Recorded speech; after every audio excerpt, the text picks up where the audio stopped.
Good morning class. आज की कक्षा में हमने जो कल पढ़ा था उसके आगे के भाग को पढ़ेंगे।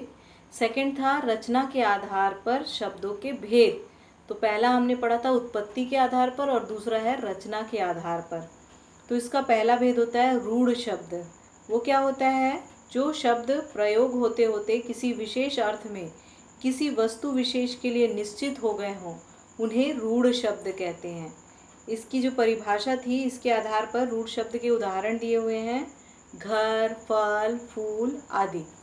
इसी प्रकार से यौगिक शब्द जो दो या दो से अधिक शब्दों के मेल से बने होते हैं उसे कहते हैं यौगिक। यौगिक मतलब ही मिलाना होता है, तो दो या दो से अधिक शब्दों के मेल से जो बने होते हैं उसे कहते हैं यौगिक शब्द। इसके उदाहरण है जन्म प्लस दिन, जन्मदिन, प्रधान प्लस मंत्री, प्रधानमंत्री। इसी प्रकार से है योगरूढ़ शब्द। तो अब तक हमने पढ़ा रूढ़ शब्द, यौगिक शब्द और योगरूढ़ शब्द।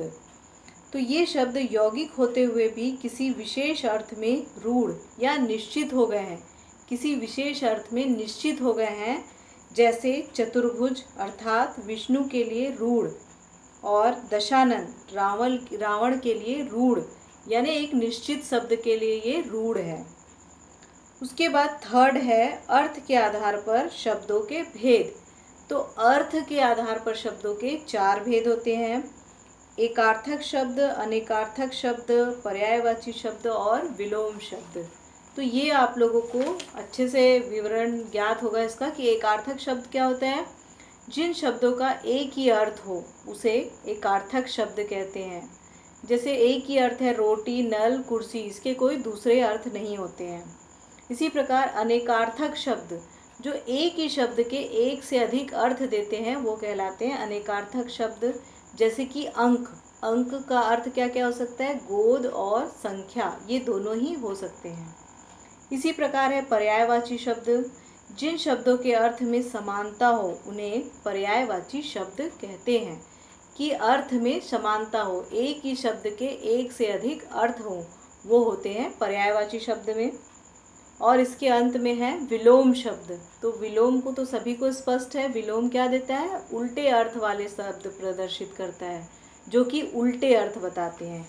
ये सब किसके बारे में हम पढ़ रहे थे? अर्थ के आधार पर जो शब्द के भेद होते हैं। इसी क्रम में आगे है फोर्थ प्रयोग के आधार पर शब्द भेद।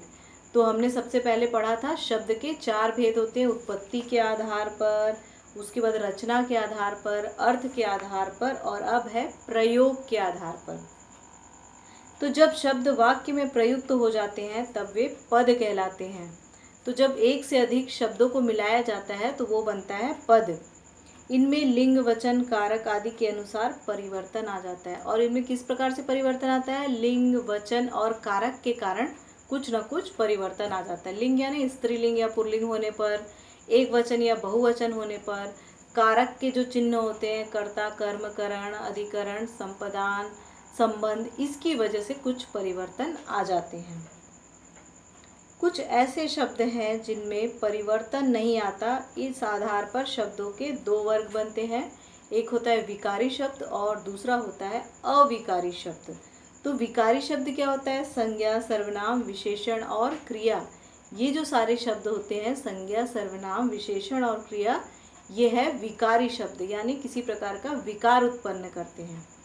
उसी के विपरीत है अविकारी शब्द। अविकारी शब्द क्या होते हैं? क्रिया विशेषण, संबंध बोधक, समुच्चय बोधक, विस्मयादि बोधक, निपात, ये सारे क्या होते हैं? अविकारी शब्द, जिससे कोई भी विकार ही नहीं उत्पन्न होता है।